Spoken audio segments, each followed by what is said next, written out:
Nah, rahasia Al-Fatihah ada di ayat kelimanya. Ini yang mau saya sampaikan, ini hadis qudsi di sini. Ya. Ayat kelima, yuk kalau kita hitung dari bismillah, bismillahirrahmanirrahim, alhamdulillahirabbil alamin, arrahmanirrahim, maliki yaumiddin. Kelima, iyyaka na'budu wa iyyaka nasta'in. Saya bacakan hadis qudsinya, ini yang mengiringi ayat ini saat diturunkan. An Abi Hurairah radhiyallahu taala anhu qala, dari riwayat sahabat Abu Hurairah, semoga Allah meridhai kepadanya, qala Rasulullah sallallahu alaihi wasallam, saya mendengar Rasulullah SAW berkata, qala Allahu azza wa jalla, kata Nabi, saya mendengar Allah menyampaikan di hadis qudsi, qasamtu shalat baini wa baina abdi, saya bagi salat kepada dua bagian antara aku dengan hambaku, wali abdi ma sa'al, dan kalau hambaku benar menunaikan tugasnya, maka aku akan kabulkan apapun yang ia minta pada saat itu. Nah, ketika menyebut kalimat salat, ternyata yang disebut Al-Fatihah. Idza qala al-'abdu, jika seorang hamba benar membaca alhamdulillahi rabbil alamin, qala Allahu azza wa jalla, maka Allah akan menjawab, hamadani 'abdi, hambaku sedang memujiku sekarang. Idza qala al-'abdu ar-rahmanir rahim, jika seorang hamba berkata ar-rahmanir rahim, qala Allahu azza wa jalla, Allah menjawab, asna alayya 'abdi, hambaku sedang menyanjungku sekarang. Idza qala al-'abdu maliki yaumiddin, jika hamba membaca maliki yaumiddin, qala Allahu azza wa jalla majjadani 'abdi, maka Allah langsung menjawab, hambaku sedang mengagungkanku sekarang.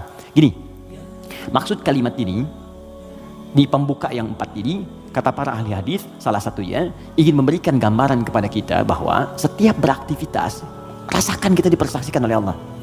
Itu poinnya.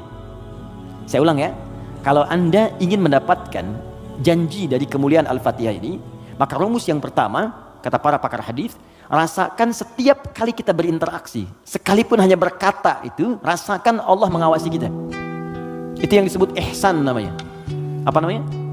Ihsan. Itu ada di hadis Muslim, nomor hadis yang ke-8, paling kiri sebelah atas. Hadis Muslim, nomor hadis yang ke-8. Di Al-Arba'in, nomor hadis yang kedua. Riwayat Umar bin Khattab. Ihsan an ta'budallaha ka'annaka tarah fa illam takun tarahu fa innahu yarak. Perhatikan baik-baik. Anda jadikan, kata Nabi, ini rumus cepatnya, kalau semua hidup ingin dimudahkan oleh Allah, semua ingin dibuka kebaikannya, maka pertama, jadikan semua aktivitas kita sebagai ibadah. Itu poinnya. Yuk teman-teman yang kerja, niatkan ibadah. Kalau Anda cuma kerja aja, jangankan Anda, yang belum beriman pun kerja juga. Coba cek. Anda bisnis, dia bisnis. Bisnisnya sama dengan Anda. Anda kerja, dia kerja. Kerjanya sama dengan Anda. Di kantor yang sama, jamnya sama, pekerjaannya sama. Dia belum beriman, Anda beriman. Pertanyaan saya, yang membedakan iman Anda dengan dia yang belum beriman apa? Maka kata Nabi, mesti ada bedanya. Bedanya itu adalah, jadikan pekerjaan kita diniatkan ibadah. Itu poinnya. Makanya setiap pekerjaan kita itu pasti melekat doa di dalamnya, untuk menjadikan pekerjaan jadi ibadah. Silahkan cek. Cuma dalam Islam ya, dan kita hormati yang lain. Oke, jangan mencela, jangan apapun, kita hormati, tapi kita yakini untuk menunjukkan Islam itu agama yang benar. Cuma dalam Islam yang seluruh aktivitasnya bersanding dengan doa. Dari bangun tidur sampai tidur lagi. Coba lihat, bangun tidur kita ada doanya nggak? Ada. Cek. Yang lain tidak. Bangun tidur kita ada doa. Makan ada doanya? Ada. Minum? Ada. Berpakaian? Ada. Bahkan maaf ya, urusan ke toilet pun ada doanya. Bahkan kakinya diatur. Masuk toilet kaki kiri, keluar kanan. Beda dengan ke masjid. Masuk masjid kaki kanan, keluar kiri. Doa masuk keluar beda. Tuh, bekerja ada doanya. Even kita tidak tahu doanya pun, kata Nabi, cukupkan dengan kalimat bismillahirrahmanirrahim. Kullu amrin dzibalin la yubda'u fihi bi bismillahirrahmanirrahim fahuwa abtar. Setiap perbuatan baik yang tidak diiringkan kalimat Allah di dalamnya, minimal bismillahirrahmanirrahim. Paling singkat bismillah. Minum bismillah, makan bismillah, ya, bekerja bismillah. Itu kalau kita nggak ungkapkan itu mohon maaf, nilai ibadahnya hilang.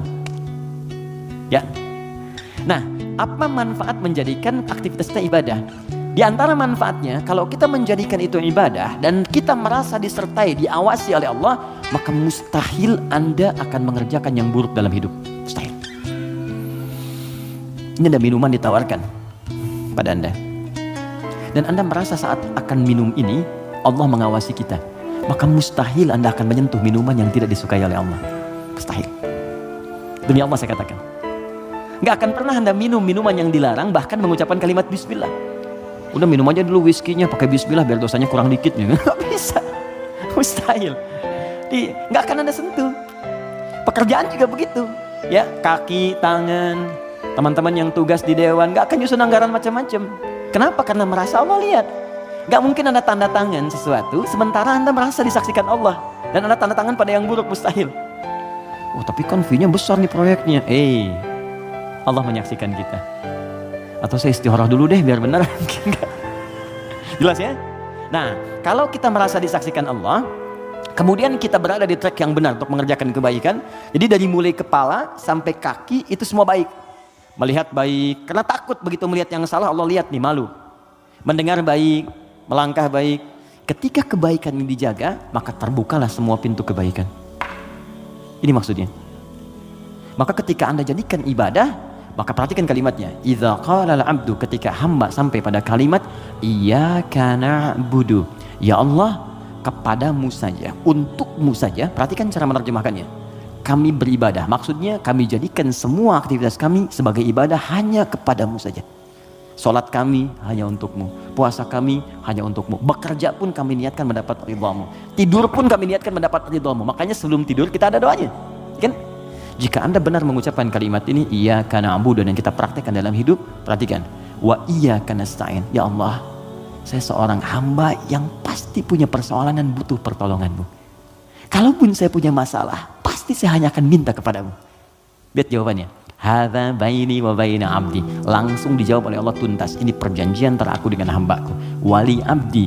Kalau hambaku benar komitmen dengan perkataannya, mengerjakan semua aktivitasnya sebagai ibadah kepadaku, masalah apapun yang dia minta, aku akan kabulkan.